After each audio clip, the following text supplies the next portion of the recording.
Hi, this is Teresa McDowell with my special education interviews with EDL 853. To begin with, I spoke with my principal and the special education teacher and a paraprofessional about the child find procedures, specifically with our public awareness tools. The principal stated once they reach school age and we enroll them, that's when we identify them. He said we also attempt to identify them with mailings from our schools, sending out pamphlets, and he also noted that metro areas work with hospitals, but as a small district, we do not do that. The special education teacher commented that we post notices in the paper when we're doing the fall enrollment to help bring the kids in, and then it's published in the parent-student handbooks that we provide to all incoming students. The paraprofessional said, I really don't know what we do. And she did say we'd offer different programs such as SPED and Gifted. And she said she did not think that we were aware of any needs until they actually started school. Going back to the principal, he did say we offer services for them and follow them until they're 21, but the ESU handles most of our higher needs special ed students. The child find procedures with screening practices and early identification measures. The principal stated that the representatives for the ESU and the district meet together to discuss our options, and then we perform cost analysis for specifically the health needs, and he was commenting on the need for medical services pertaining to our special education students. The special education teacher said, well, we always start with a SAT team meeting, and then we observe and document the needs, and then we try different interventions, and then we refer to SPED, and then the testing to qualify follows that. However, if the parents request an intervention or request testing, all of this is ignored and it goes directly to testing.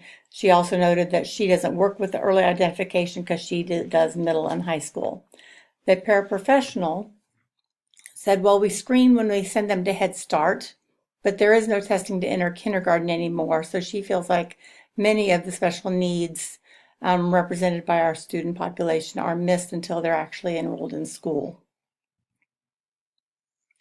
Challenges of the role. From the principal's perspective, he said the number one challenge was discipline, that parents have a hard time understanding why their child may be punished or disciplined differently than another child who happens to be SPED. They don't understand the rules governing the discipline, and they don't, then he has a difficult time explaining to parents why theirs is different and following the rules, following confidentiality laws. The special ed teacher, her number one challenge that she commented on was the NCLB expectations, that all children are expected to meet all of the standards, and then it's constantly expecting the same output for from the regular ed students, or as compared to the regular ed students. And then she also commented on the expectations for the regular ed teachers seems to be way too much out of their expertise, and she feels like it's just too much pressure and not enough training to meet those needs. The paraprofessionals immediately said discipline as well, and then just the overall lack of respect, and she discussed the lack of respect and even the lack of role models within the children's lives.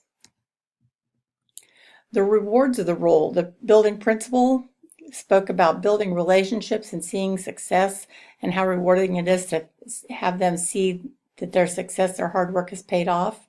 The special education teacher commented on building connections with the kids, building the rapport with the parents and getting to know them and forming a strong relationship with them. And one of her comments and one of her stories was, some of the kids said, you're just like my second mom. And she said it's really rewarding when after they've graduated and moved on, they come in just to say hi. The paraprofessional commented that when the kids begin to understand, when they have that light bulb moment and they've worked so hard to get it and they finally understand, and when they've been working so hard and persevering and it's so difficult for them and they are realizing their goals. Supervision advice. From the principal, he said to work with the SPED teacher. And he said make sure that all the teachers have a list of the accommodations that all the children are needed, not necessarily the IEP document, but the list of the accommodations that they are expected to provide, and always to follow the chain of command. The special ed teacher said be consistent and straightforward. Whatever you say on the IEP, do it. And be in the IEP meeting. So don't just depend on us to do all the work and you not be there to be aware, but be in the IEP meeting so that you know what's going on. The para said that her supervision advice would be to work together like a team and be a team player, increase the communication. And she felt very overlooked, and she said some do feel overlooked. She said one of the things is listen. There's too many chiefs and not enough workers. And listening is more important than anything else. Make sure and listen to them. Working with the parents. The principal said get to know them and get to know their kids, talk to them and have open conversations with them.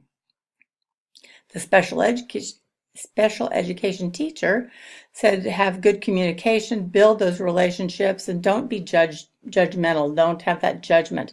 You don't know what their life is like when they're coming into school every day, and be positive. Focus on the things that they can do rather than what they cannot do.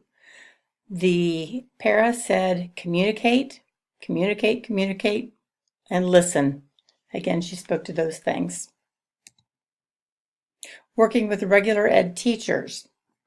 The principal said, again, follow the chain of command, set your expectations and hold them accountable. Make sure they have the tools, and here again he spoke of make sure they have the list of the accommodations that each child is expected to receive built into their IEP.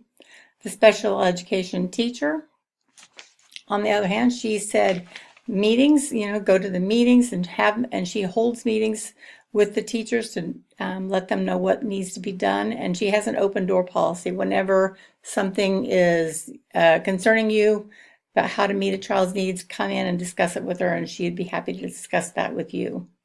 The para said focus on all the kids, don't just single one out. That's the last thing they want. They want to be just part of the group and meet all of the kids' needs. First year administrator advice. The principal said spend time with your SPED teacher, get to know your program, build relationships with the students, understand where to dedicate those resources. And in this case, he was talking about where placements happen. Like I said, our higher need kids go to the ESU for their services. But then he was also discussing where to place the paras, because not all of our students who have it written on their IEP that they have a para have it for all classes. They only have it on the core classes. So that's the resource that he was mainly dedicating. Special ed teacher. Her advice was be open, listen to us, respect us. We are professionals.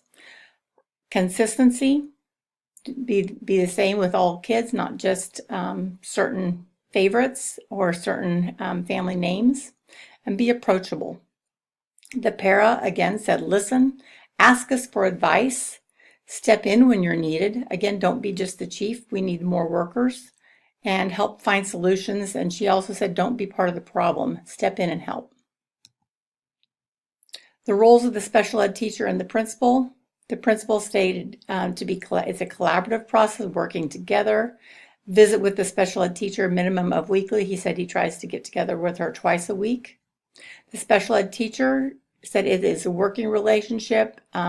They oversee the special ed department, and then she also oversees the day-to-day workings of it. The para said the special ed teacher is in charge of everything, and the principal and the SPED teacher both follow through with discipline. Desirable characteristics of an administrator. The principal says having compassion, being flexible. Things will happen that are not on your schedule for the day. Be understanding. These kids are coming from a lot of difficult situations. The special ed teacher said consistency. Have the same rule and apply it consistently across the board. Compassion. These kids are coming out of some very difficult situations. The paraprofessional said be honest, be compassionate, and put yourself in their shoes. Some of these kids have so many problems and we don't understand what they live with daily. My final thoughts. My reflection, the principal should be proactive and have a working knowledge of the program, understand the laws governing it. The teacher, she was very in-depth and insightful, very focused on the relationships.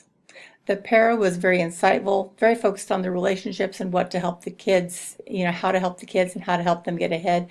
But she was also very frustrated with the lack of respect and lack of communication among all of the different levels. My evaluation, the principal was very concerned with checks and balances, following the chain of command, making sure all the laws were followed. The SPED and para positions were more focused on, they were willing to do whatever it took to make sure the needs of the kids were met. And they wanted to make sure that they were prepared for their future, not just a four-year college degree future, but for whatever their future held. My projection for what I would aim to do is build those relationships. Always think about what it would be like to walk in their shoes, have that compassion. Be an open communicator and always be aware and following all the legalities. Thank you very much for listening.